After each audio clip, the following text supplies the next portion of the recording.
సుమన్ టీవీలో మీ personal and business promotions కోసం కింది నెంబర్కి కాంటాక్ట్ చేయండి. బంగారుపాలెం వద్ద జరిగినటువంటి రోడ్డు ప్రమాదంలో విజయమ్మ అనేటువంటి ఒక మహిళ మృతి చెందింది. పాకాలకు చెందినటువంటి ఆమె నిన్న బస్సులో ప్రయాణిస్తుండగా ఒక్కసారిగా యాక్సిడెంట్లో చనిపోవడం జరిగింది. ఆమెకు సంబంధించినటువంటి కుటుంబ సభ్యులంతా కూడా చిత్తూరు ప్రభుత్వ ఆసుపత్రికి తరలించారు. ప్రస్తుతం ఆమెకి పోస్ట్ మార్టం కూడా పూర్తయినట్టయితే తెలుస్తుంది. మీకేమన్నా కాల్ వచ్చింది యాక్సిడెంట్ జరిగినట్టు? కాల్ ఏం రాలేదు సార్. మేము వచ్చి అంటే ఐడియా ఉంది 1:30కి బస్ ఎక్కింతాను. నేండ్రగుంట దగ్గర 1:30కి ఎక్కించాము. తను ఫోన్ అంటే ఇట్లా జరిగిందని న్యూస్ వచ్చింది మాకు. అంటే ఇన్స్టాలో ఇట్లా నెట్వర్క్లో చూసాము, ఆన్లైన్లో చూసిన తర్వాత మేము డౌట్ వచ్చి కాల్ చేస్తే తను లిఫ్ట్ చేయడం లేదు, ఫోన్ కాల్ లిఫ్ట్ చేయడం లేదు. సరే ఇంకా మేమే టైం చూసుకొని ఎంక్వైరీ చేసినాము. చేస్తే లిస్ట్ పంపించారు. లిస్ట్ పంపిస్తే తన నేమ్ లేదు. సరే అని మళ్ళీ హాస్పిటల్ దగ్గరికి వచ్చి పేషెంట్స్ అందరినీ చూసాము. చూస్తే లేదు. మళ్ళీ వాళ్ళు పోలీస్ వాళ్ళ దగ్గరికి వెళ్తే వాళ్ళు వచ్చి ఇక్కడ మార్క్ చూపించారు. తనకు పచ్చబొట్టు ఉంది చేతి పైన. అది చూసి మళ్ళీ ఐడెంటిఫై చేసినాం.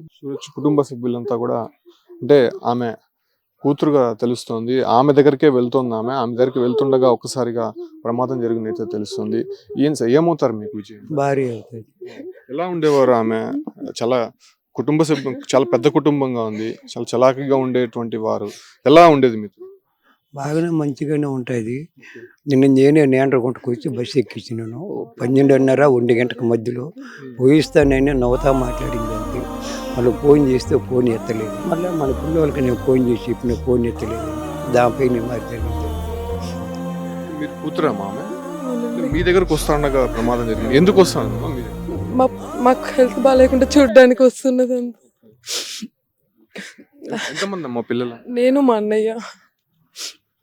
ఎలా చూసుకునేదమ్మా మిమ్మల్ని చిన్నప్పుడు? చాలా బాగా చూసుకునేది. ఆమె ప్రాణం అంతా మేమే అన్నట్టే బతికింది. ఈరోజు మాకు ఆమె లేకుండా అయిపోయింది. గవర్నమెంట్ నుంచి ఎవరన్నా మాట్లాడారమ్మా? మాట్లాడారండి వాళ్ళ సార్ వాళ్ళు మాట్లాడారు.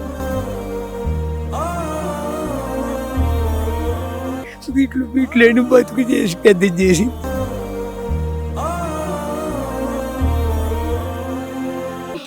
మాట్లాడారు. ఆర్డీఓగా మాట్లాడారు. ఎక్స్‌గ్రేషియా ప్రకటించారా గవర్నమెంట్ నుంచి? అవునండి, ఇస్తామన్నారు.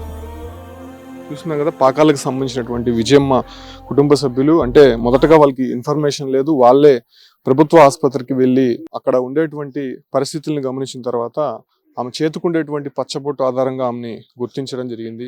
ఆమె మొహం భాగంలో కూడా తీవ్రమైనటువంటి గాయమై కొంత గుర్తుపట్టలేనటువంటి పరిస్థితుల్లో ఉందని చెప్పుకోవచ్చు. ప్రస్తుతం చిత్తూరు మార్చురీ వద్ద కొంత విషాద ఛాయలు అలుముకున్నాయి. ఆ కుటుంబ సభ్యులంతా కూడా పెద్ద సంఖ్యలో ఇక్కడికి చేరుకొని ఆ ఒక మృతదేహాలకి పోస్ట్ మార్టం అయిన తర్వాత ఇప్పటికే స్వగ్రామానికి తీసుకెళ్తున్నటువంటి దృశ్యాలు మనం చూస్తున్నాం. వాళ్ళ కుటుంబ సభ్యులు కూడా మాట్లాడారు, కన్నీరు మున్నీరుగా విలిపిస్తున్నారు. విజయమ్మ ఏదైతే పాకాల నుంచి అటు బెంగళూరుకి వెళ్తున్నాం, ఆమె కుమార్తె అక్కడ ఉండగా హెల్త్ బాగాలేదు అనేటువంటి విషయం తెలుసుకొని ఆమె వెంటనే అక్కడ నుంచి వెళ్ళింది. సో ఈ క్రమంలోనే ఈ దుర్ఘటన జరిగింది అనేటువంటి మనోవేదన వాళ్ళు చూస్తున్నాం. వాళ్ళు కన్నీరు మున్నీరుగా విలిపిస్తున్నారు. తమని చిన్నప్పటి నుంచి చాలా అల్లారు ముద్దుగా పెంచినటువంటి తల్లి తమ ముందే చనిపోయి ఇలా విగత జీవిగా పడి అది రోడ్డు ప్రమాదంలో మృతి చెందడం నిజంగా కుటుంబంలో తీవ్ర విషాదాన్ని నింపిందని మాత్రం చెప్పొచ్చు.